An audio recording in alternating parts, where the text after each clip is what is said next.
ఈ రోజే డౌన్లోడ్ చేయండి. మీ ఫేవరెట్ షోస్ చూడండి. రాఘవ్!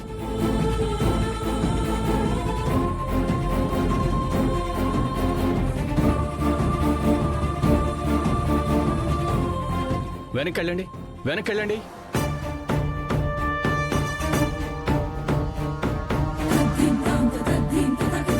భయపడాల్సిన అవసరం ఏం లేదు. కత్తి మరీ లోతుగా దిగలేదు.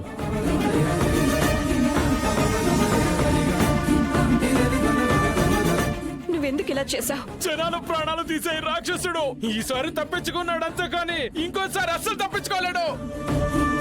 నీ వల్ల ఎంతో మంది ప్రాణాలు పోయాయి. నిన్ను ఊరికే వదిలిపెట్టాను.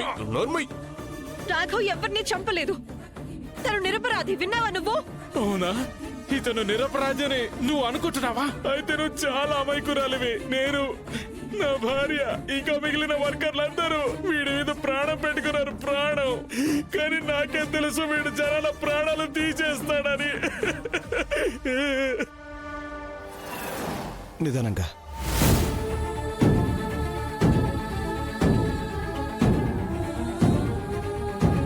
నీ భార్య విమల 2 months ప్రెగ్నెంట్ కదా. పైగా మీరు బీహార్ స్టేట్ నుంచి వచ్చారు.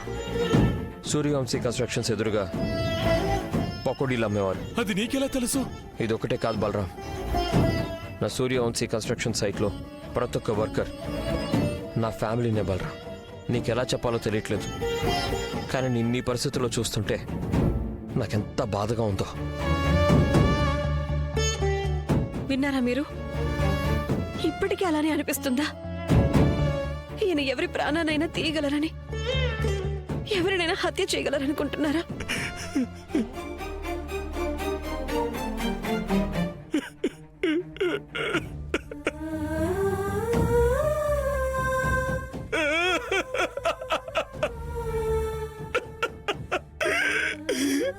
నన్ను క్షమించండి సార్.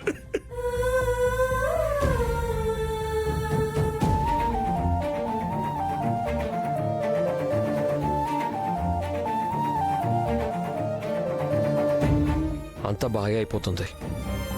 మీకు అండగా నేనున్నాను.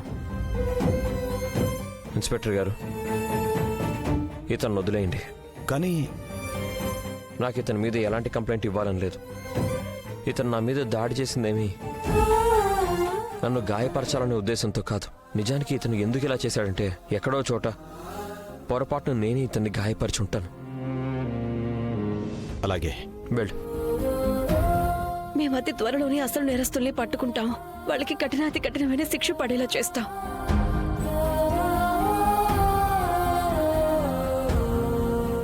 రాఘవ్ గారు, ప్లీజ్ లోపలికి రండి.